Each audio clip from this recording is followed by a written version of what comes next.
All right, it's time for us to go through the headlines this morning, getting to know what the papers are saying.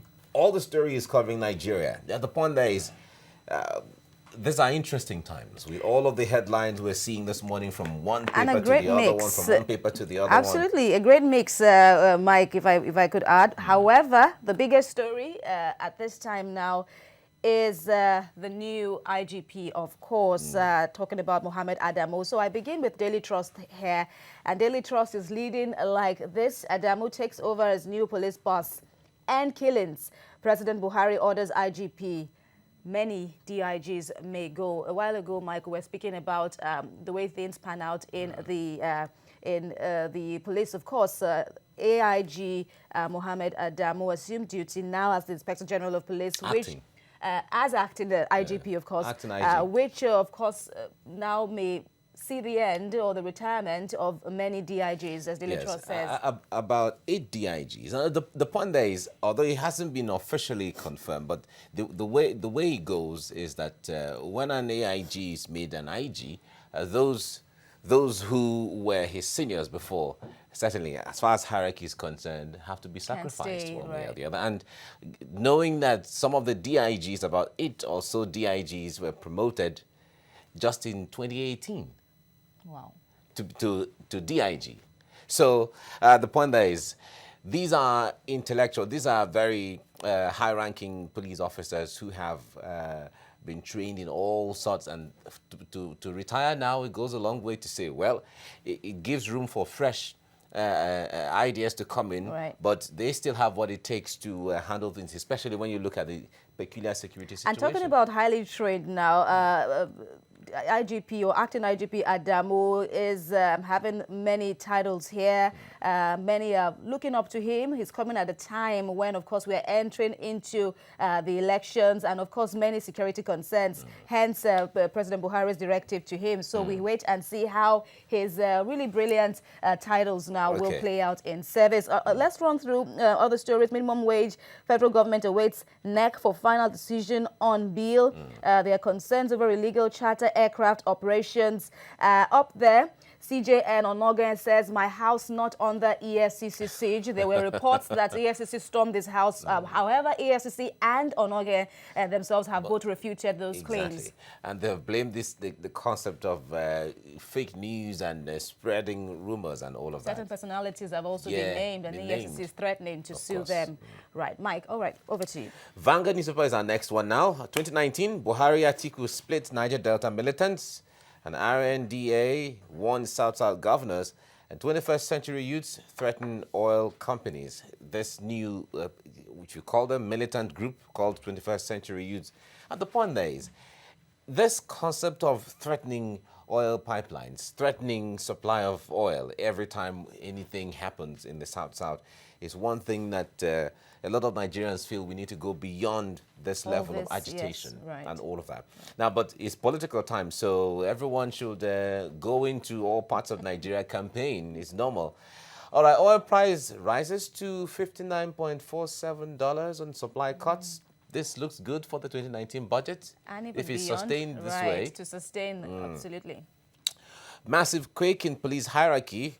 Drama as Edgar remains Lagos CP. This was really dramatic. This was really dramatic. Very dramatic. Because reports even said that the Lagos CP, that's Edgar himself now, was about handing, they were sitting down already. He was already handing over his notes, and only to be told that the call from Abuja says, you remain. You remain. All right. Well, I guess as days roll by, we'll get to know the details of what really happened and all of that. Yeah.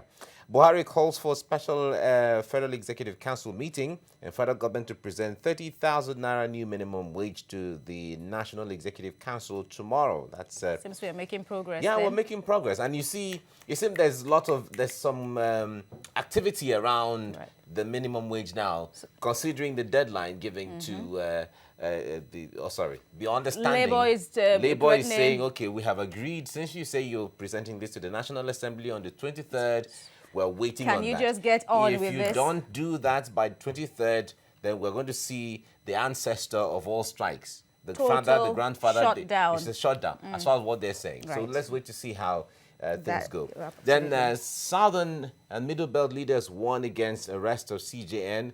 My home not raided by EFCC or nothing. All right, we're going to have Two-Face is assuring people at an award night that will be coming up when it comes to his entertainment of the people. Now, Governor Ahmed of Kwara State bans street rallies in the state as women Kwara as protest well. against violence in Ilorin.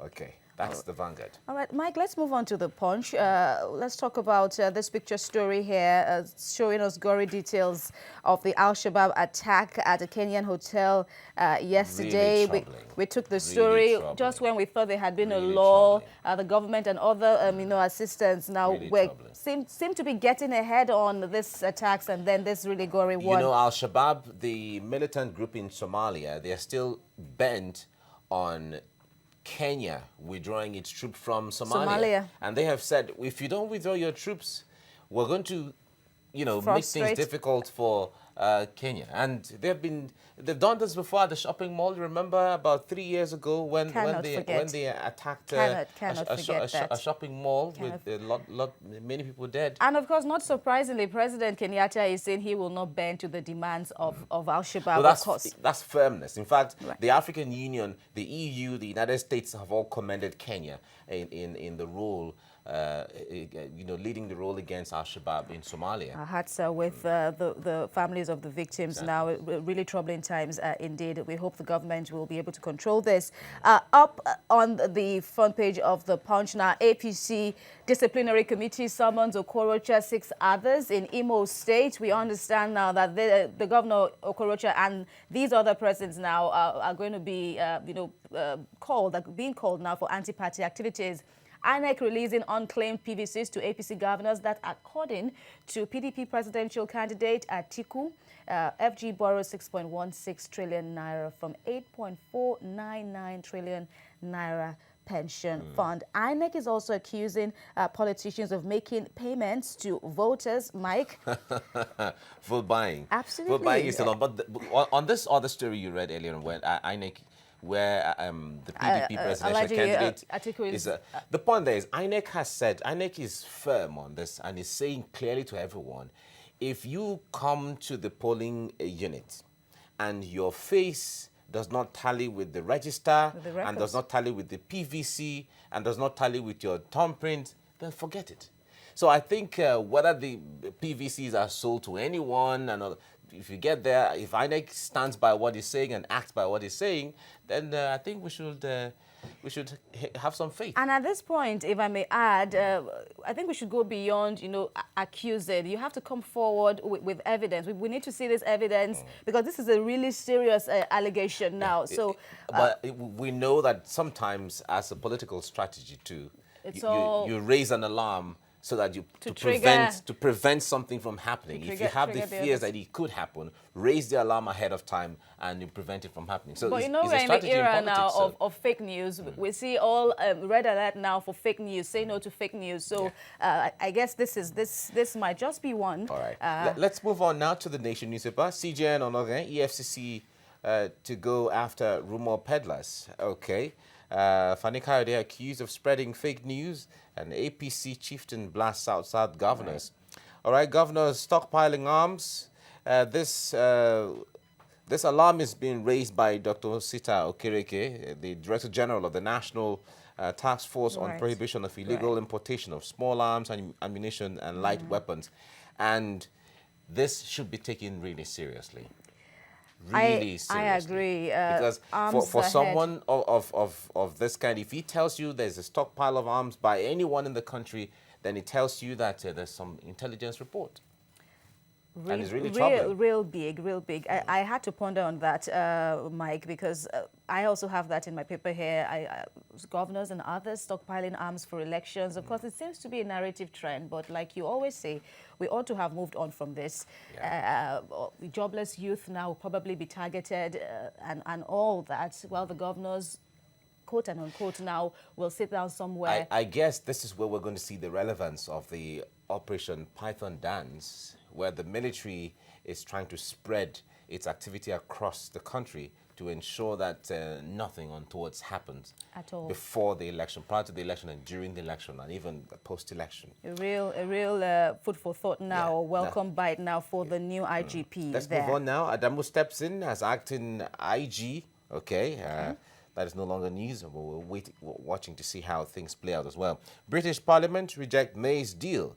Well, Theresa May worked so hard, so hard, only to be rejected by the majority of members of Parliament. Even after she sealed that deal now with the EU, the narrative coming on from Britain was that it's very unlikely that the legislators would, accede to that deal.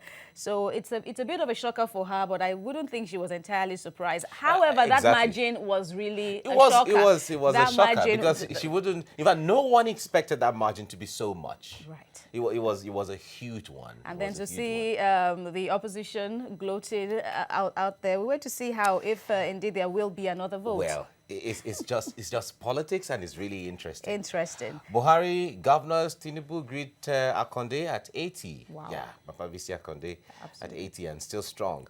All right, Yeah. drama as Edgar Betokun resume as Lagos CP. Okay, and Jonathan's wife proves a source of $8.4 million and 7.4 billion naira with videos. All right, Eagles get opponents in April. Okay, APC campaigns in Kwara, Kogi today. Okay, that's the Nation newspaper. The final paper on the show this morning is Daily Sun. Paper is also... That's your final paper. I still have one. Oh, okay. All right. I still have this day after you. For Daily Sun. Okay, Mike. Thanks for that.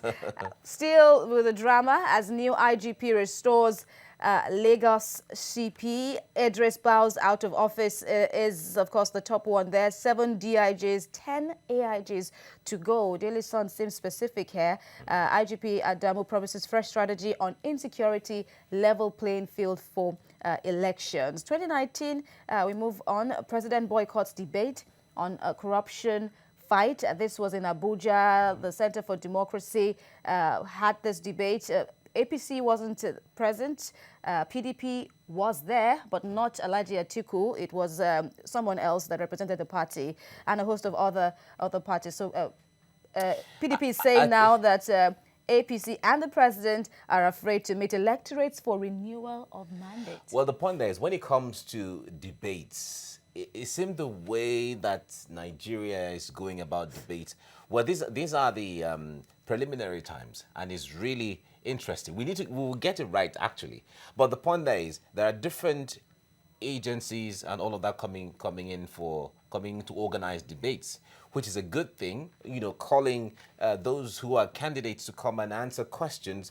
Let's and know also the talk stuff to you're people. made Let of. people Let's meet know you what you have and to all offer. of that. But we don't have a unifying, coordinating center point to galvanize all of this debate as one. Because the point there is, as you see in developed countries, debate is an integral part of campaigning. The electoral system, and it right. means a lot, and it can make or mar any candidate. And like you've said, this is the first of many. So for APC and the president, to have missed out on this one, we hope that perhaps the big one, I understand that TVC is also organizing some debates now ahead of the election. So we'll wait and see what plans the president has. The point is, when it comes to who appears or who doesn't appear, there are no laws that said you have to be, or the debate is not part of any law. And the narrative here and even beyond is, even if you win a debate, doesn't mean you will win the election. It's just an opportunity to campaign. Tell the people and let the people also meet you. Absolutely. Yeah. So, we'll move on. IPOB is saying no going back on election boycott, insists on stopping Abia Ebonyi governors. Armed Forces Remembrance Day, a colorful one on Tuesday. President Buhari, Saraki Dogara Onoge himself lay wreaths at National Cemetery.